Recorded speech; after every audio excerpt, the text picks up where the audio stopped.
are going to look at how we deal with formulas and functions. However, in this particular video, we are going to specifically look at how we deal with formulas. Formulas actually are the biggest part of Excel, which makes it rich compared to other programs, Microsoft programs. It is based on these formulas, and then these formulas are the ones which make us do all the different parts we'll be able to do. So let us go directly to the computer and we see how we play around with these formulas. We are mainly going to look at the simple formulas. Thank you very much. Fellow teachers, welcome to this video. Today we are going to look at formulas and functions, and this is the most powerful feature found in Excel, and Excel has the ability to calculate numerical information using formulas and functions. Today in this video we are going to start at looking at simple formulas. Just like a calculator, Excel can add, subtract, multiply, and divide. In this lesson, mainly we are going to show you how to use cell references to create simple formulas. We are going to have a series of 2 videos talking about this. Let us start with looking at mathematical operators. Excel uses standard operators for formulas such as plus, that's the addition sign, minus, the subtraction sign, and asterisk for multiplication. Asterisk is just like a star, a forward slash for division, and a caret for exponents. If you look at your keyboard, you will be able to see all these operators just on the numerical part, either on the other right hand side for those ones who are using the long keyboard, and above the numbers on those numbers on the ordinary keyboard. All formulas in Excel must begin with an equal sign. If you want to write an equal sign, you must, so if you want to write a formula, you must start with an equal sign, and this is because the cell contains or is equal to the formula and the values it calculates. While you can create simple formulas in Excel manually, for example, if I wanted to add a 2 plus 2, now this is my Excel, I want to add 2 plus 2, I can just write equal sign, 2 plus 2, it will tell me that, okay, the answer here is 4. If I want to add possibly 10, I'll add, write 2, 10, possibly time, divide by 5, it will give me the answer. Here I've used the division sign, you can see it in the formula. Here I've used the plus sign. I can also subtract 9 minus, we start with an equal sign, 9 minus 7, the answer is 2. Here the answer is 2, even here the answer is 2, but actually we've used different signs. When we go back here, while you can create simple formulas manually like the ones we have just done, most of the time you will be using cell addresses to create a formula. This is known as making cell references. Using cell references will ensure that your formulas are always accurate because you can change the values referred to in the cells without rewriting the formulas. We are going to have an example on seeing how though it is based on physics, because I'm a physics teacher, we are going to see how we can use these cell references just to calculate a few things. By commanding mathematical operators with cell references, you can create a variety of simple formulas in Excel. Formulas can also include a combination of cell references and numbers, as in the examples below which we are going to look at. Let us look at this example. It is on my sheet 1. I've been given some length, width, height, mass, and velocity of a few bodies. All of them have length and width. They have mass and velocity. Though some others do not have height, like this first one, the third one, and so forth. Though you see them on the screen. However, I need to find the area, the volume, the kinetic energy, and potential energy. These ones I'm going to find them using cell references. I'll start looking at the area. Remember, we have said we start with an equal sign, and my cell reference, remember, area is got by multiplying the length and width. So the cell references I'm going to be using are these ones of length and width. The first cell reference is this one. I can write it manually, or I can just click on it. Times, that is now the asterisk, the width. After that, I press the equal sign. It has told me that actually the area of this first part is 180. What about volume? Volume will do the same. Start with your equal sign, which is length times width times height. You can see it here, all the cell references, and then I press the equal sign. Being that this first one has no height, it is showing that actually its volume is 0. What about the kinetic energy? Kinetic energy, we know the formula is a half mv squared. A half, I can write it as 0.5 times the mass. No, sorry, I didn't write the equal sign. That's why it has refused. Times a half times mass times a velocity, but the velocity, remember, is supposed to be squared. So we put there that caret, and then we square, and we get our kinetic energy. Then, oh sorry, did I write this right? It's G5, yes, for velocity. Okay, we are right. We can continue. If you look at potential energy, we know the formula for potential energy is mgh. Our mass is here, times g, acceleration to gravity, which is 10. That one we can just write it as a number, times height, which is here. And you press the equal sign.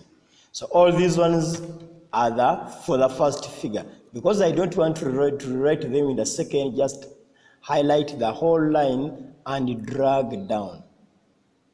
Go here and drag down to the last. All the figures will be written there. Those ones containing 0, meaning that the volume and the potential energy are not there. Because all these bodies have velocity, meaning they were moving. They have kinetic energy. I know I've used their physics, but at least our key point here is looking at the formulas. How would we use the cell references to create information? So this basic information which has been explained here to create how to create a formula is basically similar to what I've just talked about there. Now, what is being explained here may be slightly different according to the explanations, but the idea is basically the same. Now, how do you modify values with cell references? The true advantage with cell references is that they allow you to update the data in your worksheet without having to write the formulas.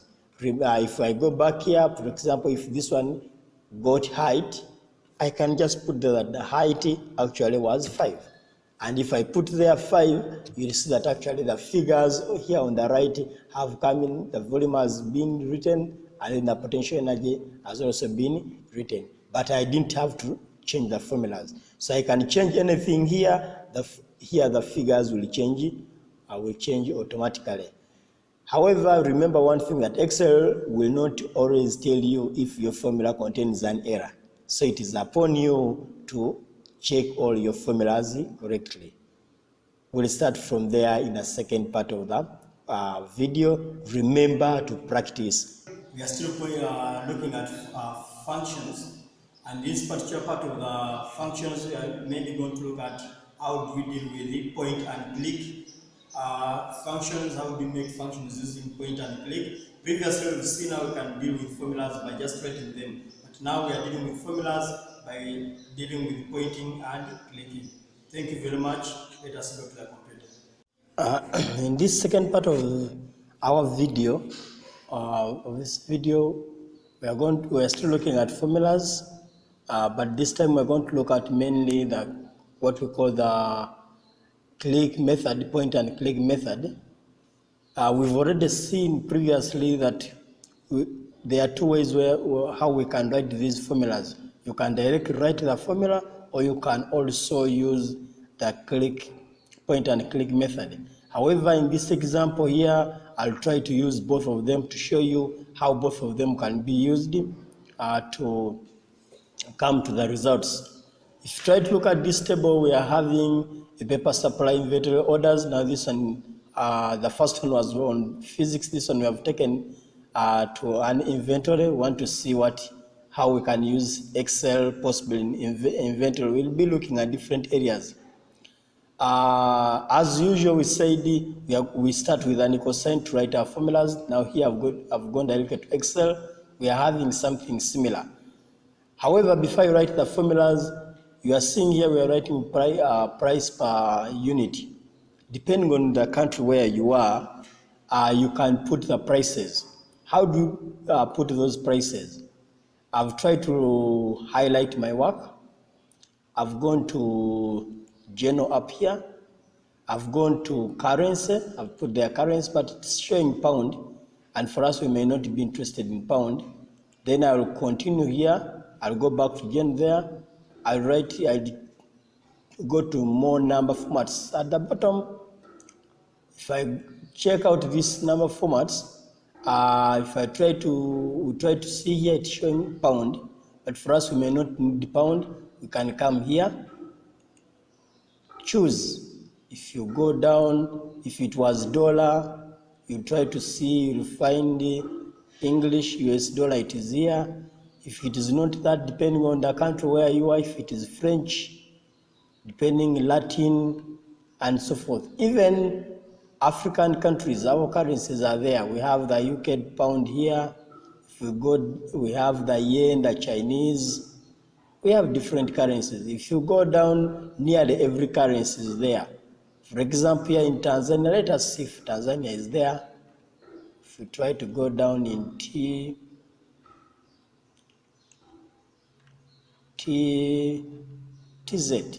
we are seeing the TZ shilling, the Uganda shilling. So we can use the different currencies. You can choose, possibly this example we had specifically wanted to use dollar, the US dollar. You press, after choosing your currency, you press OK. You see that all the work has that dollar. However, if I wanted a similar format, I wanted the total cost to have a similar format, I can just select one of them, go here to Format Painter, and paint here, pass that here. That means whatever I write here, whatever the formula we have here, we also have the dollars which I've put on these numbers. Now let us see.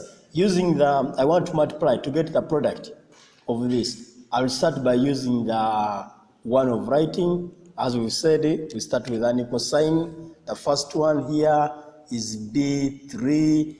So I'm multiplying B3. You can, even if it is small letter, times, it is showing you B3 here, times, the next one is C3, and then I press enter. It has given me that the product is 78.75 US dollars. Alternatively, I may use, as we said, the point and click, press equal sign. I'll press, now I've pointed and clicked on my B4, press the multiplication sign, go to this one, press enter. After that, I may just highlight this one and drag that formula to the end so that I can get all the total cost of every product. What about the total? If I wanted the total cost, because we are having total here, I will just add. Now that one requires us just to add, which will be equal sign. Now I'm writing it, sum, open brackets, show all the numbers, meaning we are adding from D3 to D6. Close your brackets, enter. You're seeing that it is here. Let me increase its size. It is telling us we are having 315.23 US dollars as the total cost. So if we go back here, whatever we are trying to explain here is exactly what I've tried to show you there in our previous. We are using the same inventory, which is in here. Now, formulas can also be copied to adjacent cells with a fill handle that one I've shown you by dragging it down, which can save a lot of time and effort if you need to perform the same calculation multiple times in a worksheet. To edit a formula, for example, if I had made a mistake in my formula here, I'll just click here. You are seeing that the formula is being shown up here. And then if I post, I wanted to add, I wanted to subtract, whatever I wanted to do, I'll just change the formula here and the work will change automatically. Now, with the steps we are talking about here, they are exactly what I've been telling you here. Select the cell which contains the formula, click the formula bar. To edit your formula, you can double click the cell to view and edit the formula directly within the cell. A border will appear around any reference cell, those blue borders you have been seeing. If I'm here, you are seeing that there is a blue border here, there is another green border here, another border here. So the part you will be talking about, there will always be that border. When you finish, press enter on your keyboard so that the formula can be updated and the new value will be displayed in the cell. If you change your mind, you can press escape on your keyboard or click cancel command in the formula bar to avoid accidentally making changes to your formula. One thing you should remember that to show all the formulas, if you want to show all the formulas in the spreadsheet, you can hold the control key and press the grave accent. That grave accent is always located on the upper left corner of the keyboard above the tab or next to 1 on your keyboard. If I try to press it here, control and the grave accent. The time is 07. Oh, sorry. Now I'm going to press it. You're seeing that the formula is being shown here. All the formulas I've written, they're all being shown here. If I don't want to see them again, I close. I press that grave accent, and then everything will go back to normal. Finally, to wrap up this video, please draw out this level challenge. Open that way the existing. Remember, we have been talking about existing, meaning that we would be talking about the same sheet recurring over and over. Open that sheet, create a simple addition formula using cell references. Try modifying them. It may not necessarily be on the addition, but try to do a few calculations in your formulas. Modify, try to see how you can modify them. Use the point and click method to create a formula, or even the one of writing, and try to edit the formula using your formula bar. Thank you very much. This video is ending here. We'll meet there in our next video. Thank you for listening.